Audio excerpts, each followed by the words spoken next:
Hey, welcome back, folks. This is Medieval Total War. This is the first one, released in 2002, I believe. It is the first Total War title that I ever played. I didn't play it on release, I was too young at the time. I think I played it like 10 years after it had been released, and I got the gold version, so it had the Viking expansion and other stuff in it. But yeah, we're going to be playing the first historical battle in the list for the single player missions, and it's the Battle of Bannockburn. So we're going to watch a replay. So I made 5 attempts at this mission here. This is the first time that I ever played this historical battle. Back when I first played the game, I didn't even bother reading the manual and whatnot. I just got the CD, put it in, and just played it over and over again. I didn't know what I was doing, but all I remember is that I had tons of fun playing the game. But this is the first time that I'm going to take a proper look at the game and the mechanics themselves and revisit the whole title. So, Battle of Bannockburn, we're playing the Scots in this. So it's doing one of the wars of the Scottish rebellion, independence, and whatnot. And our order of battle are as follows. We've got 1 unit of peasants, 60 men, 2 units of spearmen, 100 men each, 3 units of Highland clansmen, they vary from 70 to 80 men, and our general, Robert the Bruce, in the battle, he's a unit of 35 chivalric knights. Now, our opposition, the English, now they outnumber us like somewhere 3 or 4 to 1 in terms of manpower, and their army is pretty good. It's mainly heavy cavalry. I think they have like 6 to 7 units of knights, which is kind of scary. And they have a pretty decent infantry force of spearmen, peasants. They've got heavy infantry in the form of feudal men at arms, I believe. And they also have 2 units of crossbowmen. Yeah, I'll only be able to show that when the replay starts. But before I get into the replay, I'm just going to give all the context as I can first. So let me just get into the map so we can see what we're up against here. All right, so here's the map. This is how it starts off deployed. So all our infantry gets deployed in this open field here. And our commander, the General Robert the Bruce, he's all the way over here. I'm not entirely sure why the battle is starts off like this, but it's just the way it is. Now the English, they spawn all the way over here, just behind this ridge right here. We can't see them here because I haven't started the battle, but like I said, we're gonna watch the replay. I'm just using this fresh start here just to show things. So I made 5 attempts. I made 3 attempts on hard difficulty and then 2 attempts at expert. Now the first 2 attempts on hard, they went very poorly. What I tried to do was deploy my army in this patch of woods right here, this forest. I'll try to use the map here, try to resize it. So this patch right here that I'm hovering over when I'm looking at. The idea behind it was that if I deploy my army inside here, we would negate most of the enemy's advantages, which is mainly their massive cavalry contingent and the 2 units of crossbowmen, which I have no counters to. I have no range units on my own. The only thing that could probably help me out in a skirmish engagement would be my general, but I'm not going to risk my general just trying to chase off the 2 units of crossbowmen when there's like 1,000 guys all over the battlefield.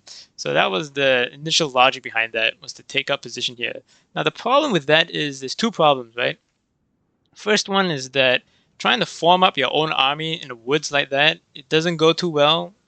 And the thing you have to understand is that with the old Total War games, the formations of the units, even though they're all sprites, right? These aren't 3D models. They all are taken into account in the way the combat mechanics are in these older versions. If you play a title like Rome 2 or any of the titles after that, such things aren't considered in the combat mechanics when the resolution's done, when the fighting begins. There are certain modifiers and whatnot, but it has to do with the fundamental mechanics of the game. In this game, it's very important. So when you deploy your units into the forest here, they don't deploy as well. And it's important, especially when we have the spearmen here, which are going to be the backbone of this whole fight. It's very important that the spearmen are at least 3 men deep in the rank. And it's important that they form up nice and proper so that when the cavalry comes in, they are at their most effective. And they are very effective against cavalry. It's not like in 3K where the cav can just have a field day against spearmen. In this battle, because of how many cavalry forces the English have, the 2 units of spearmen that we have here are just going to hold the line against everything. So that's what I did for my first strategy, was deploying this patch of woods here. And yeah, that was the first problem, is that your units can't really properly deploy. The second thing to do is with the UI, because this game is over 20 years old. Trying to micro is pretty hard, not because it's difficult to micro, it's just that it's difficult with the UI. It's very hard to click on the banners, and it's also quite hard to identify which unit belongs to which group, because there aren't any numbered control groups. There are control groups, but they aren't numbered. You can't number them.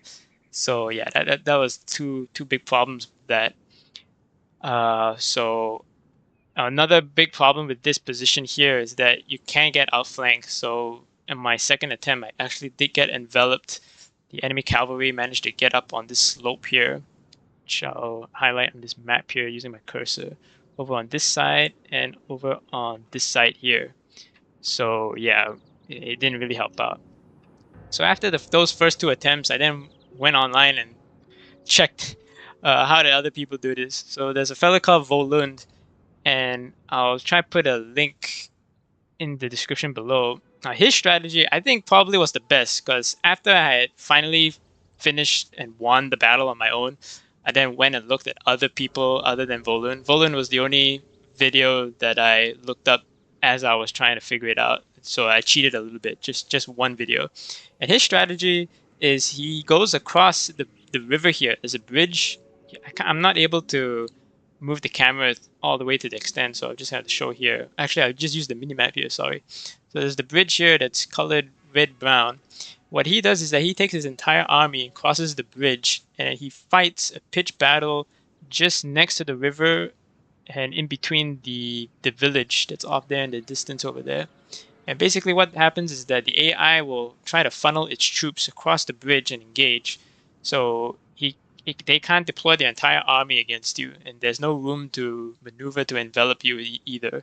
So you can force them into a funnel, and so long as you deploy your spearmen properly, you can get a very good fight, and you get very good trades. In terms of ways of approaching this battle, I don't think there's a better strategy than that. Another video that I watched, but I watched it only after I had finally finished it on Expert on my own. Well, on my own with the help of seeing how Volound did his. Prince of Macedon is another guy. I think his video is like 13 years old now on YouTube. I'll put a link into that as well. It is possible to find and win this battle right here in the open field. The problem with that approach that Prince of Macedon did was it was more of luck than really tactics, because he took some significant losses, and he won because he managed to kill the enemy general, because the AI, and it happens quite often in Total War games, sometimes the AI will just detach its general off its side, and then it presents you the opportunity to just snipe the general.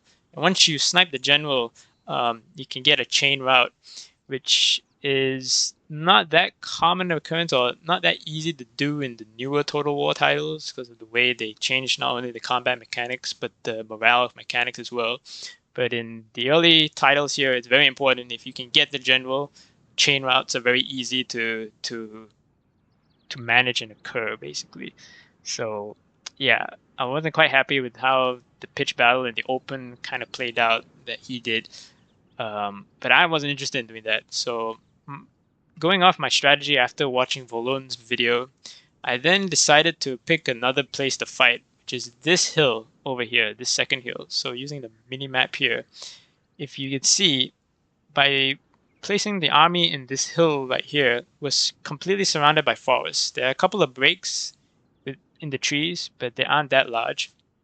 So that would solve the third problem that I dealt with, was when I get enveloped by the enemy cavalry. In this case here, if I deploy in this hill, I'm surrounded by forests all over the side, so I can counterattack very easily and push them into the forest, and that will give me a very decisive advantage. So that's what I did. I picked that battle and finally beat it on hard, and then I made the attempt on expert. I made 2 attempts. The first one didn't go too well because, funnily enough, the AI seems to be actually much better than how it is in Rome 2. Well, I'm comparing it to Rome 2 because that was the last title that I played extensively, which was like years ago. I've only returned to the game like a week ago, this game a week ago. And what the AI did was it actually managed to pin one of my spearmen with one of its unit of cavalry. And basically, there was nothing I could do because if I tried to, I didn't want to fight the pitched battle here in the open against all that cav. And yeah, it managed to use just one unit of its cav to pin down one of my spearmen, and it took its time to form up its battle line and then wiped out the spearmen. And yeah, losing one of the 2 units of spearmen like that, it basically is game over. Well, if you're me, that is. There's a chance that if you're a good player like Volound, you might be able to salvage that battle. But yeah, so yeah, that's all of the strategic context I can give for how the replay occurred, the one that I'm about to show you. So yeah, we're gonna pick this hill right here to fight, and I'll switch to the replay and then commentate from there. Okay, so here we are in the replay. I really like this replay system. I didn't know this game had a replay system, but I'm very happy that it does. So here it begins. So yep, here's our forces here, and immediately I group them up into 2 control groups, and then quick march, or I'm sorry, run all the units up into this hill right here, the one that I talked about earlier. Let me expand the minimap. Yeah, so this hill right here. Yeah, this is where we're gonna fight. And if we go over to the English, let me just show you how large of enemy contingent is over here. Yep, that's the English army right there. This is all heavy cav, feudal knights. I think they have about 6, 1, 2, 3, 4, 5, 6 units of cav, and their general, this guy over here, he's also a heavy cav unit as well, feudal knight unit. And they have a unit of peasants, 2 units of peasants, spearmen, feudal men at arms, it's the heavy infantry that they have, 100 crossbowmen, yeah, 2 units of 100 crossbowmen each. Yeah, it's a very large army. That's all I gotta say about that. So yeah, first things that I did was just double time everybody onto the hill here.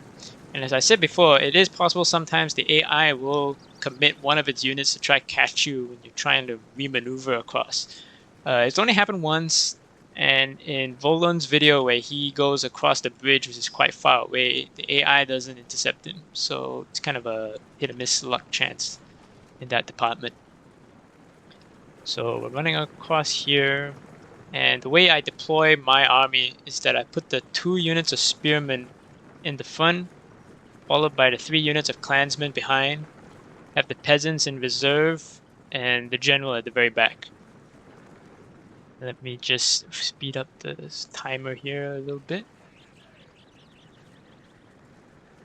Okay. So the way it worked out the first time when I finally beat it on hard was that the enemy actually tried to envelop me through 2 sides of the forest here. So they sent a contingent of 2 cav units up on the left flank here, and then deployed everything onto the right. So they had their core infantry come up through the front of this forest here and through this gap, and the rest of their cavalry along this right flank here. And I managed to push them all the way back into the forest and then slaughter them. In this battle here, something interesting does occur. What they're doing right now is that they're splitting their army up into 2. So they're going to commit their entire cav force of 6 feudal knights, and they're going to go far right. In fact, you actually see 1 unit that's already further forward here, and they're going to come in through the right flank, well, my right flank if you're looking at it from this vantage point here. They kind of come up from the right flank through this forest here, and the rest of their army, which is going to be their general and all of their infantry units, they're going to come straight at us in the front. So at first, I was quite happy with how I deployed my men. If you can see, this is how I deployed the 2 spearmen in front, clansmen behind, peasants in reserve.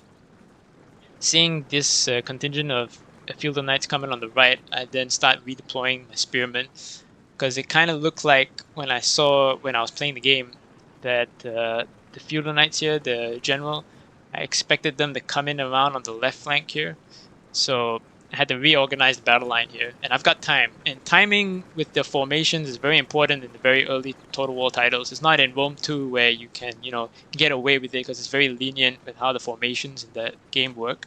They kind of act like blobs more so than actual formations. So I pushed forward one of the clansmen, pushed the peasants to in their place behind the lines. They're gonna, in my mind, they're still the reserve, although it looks like they're the second line here. And I've got the spearmen on the left, spearmen on the right.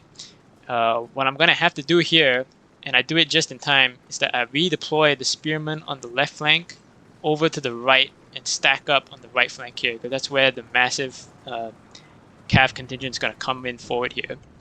And in doing so, I then replace the front with more clansmen. As you can see here, we're already shifting the formation, so the spearmen are now redeploying to the far right. Clansmen are moving forward to replace that line, so I have at least 3 units in front, and the peasants are going to fill in on the left flank here. And okay, let me get a better view here. Here comes the battle, and yeah, so we've got the advantage of the high ground, so we're going downhill and charging. That gives us bonuses as well. The thing about the clansmen I forgot to mention was that they're shock assault troops, basically. They're very good at their charge and getting down the attack. So we deploy both of them there, push them into the forest. Once we get into the forest, we have the advantage, because even though they have numbers, as long as we can get them into this tight spot here, we're looking good. And something happens here that I didn't really notice at the time, but we get lucky, because the enemy general, which are this unit of knights, they deployed forward with their infantry, and we managed to get them with our clansmen. We actually managed to capture the enemy general in this fight right here, very early in the engagement. So you can see the rest of the clansmen are now charging forward. I committed my reserves a couple of seconds earlier because of the initial cav unit that got deployed to the far right. They came in on the left. So once I saw that happen, I committed the peasants, which was the reserve, and the rest of the clansmen into that fight. And it's in this fight in the forest right here that we get the general, capture him. We managed to do quite a lot of damage and get a lot of kills on the rest of the infantry forces, and you can see they're already routing here. They will rally. We'll get a chance to rally. But in the meantime, the massive contingent of the cavalry that's coming on the right flank here, they try to get in behind the infantry, and that's when I commit both units of spearmen and my general, the chivalric knights, into the fight here. And yeah, it goes quite well. This part here is quite messy, so if you watch Volound's video, it's his strategy of going across the bridge to the other side makes it in such a way that it's a much cleaner fight. Mine is very messy, but in terms of results, I get pretty good results that I'm very happy with. I managed to kill 100 less Englishmen and lose about 20 more men in mine, so it's about Volound gets 100 more kills and loses 20 less men, basically, to the final result. But overall, I'm quite happy because I managed to, do it my own way. I didn't want to just copy how someone did it on his own. What I learned from this video was the formation things. I completely forgot about how they worked in medieval. So like I said, trying to deploy in the forest with the spearmen, it doesn't quite work out. It was important that you deploy the spearmen in open field just outside the forest, so that when the cav comes in at you, you get all the bonuses and the advantage of having the spear wall ready. And yeah, this part here is quite messy. So we're just in the forest. We're just trying to get as many kills as we can here. It's important that I try press the attack against this unit of cav, because they're the only ones that have not yet routed. The rest of the army has, but as you can see, they are now rallying and regrouping and coming back at us. So it's important that I kill this last fresh unit here and the rest of the army will just basically finally once and for all chain route, and we'll have won the day basically. Yeah, trying to get the camera angle of the game is pretty hard. Yep. I think it's pretty all right here. Yep. I did get quite worried here because we weren't killing them as fast as I'd have liked my boys to have been killing them, but we get them eventually. We break them. Slowly pushing them back. I think at one point here I pulled my knights out because we were in the forest now, so not two advantages to us. The rest of our infantry that had been chasing their infantry contingent has returned back, and basically we come up on the left flank here and get in on the sides. Yep. Okay, just speed it up a little bit. There we go. Break. And we have our general chase down the knights. And that's the end of that, yep. The rest of the army, they managed to reach into the forest, but they couldn't quite get in to help out. And that was the end of the battle. I'll put up the post-battle screen right after this. Yeah, because it doesn't show here. But yeah, you can see I'll put the links to the other two replay battles that other people did on YouTube in the description below, and you can see that mine was not as effective as Volound strategy, but I got pretty close results. You know, I only lost 20 more men and failed to kill 100 more, but we got pretty close to the 1,000 English guys that we had to kill. And yeah, I did it on a hill that was on the far right back. So yeah, I was quite happy with how that turned out. So yeah, thank you for watching.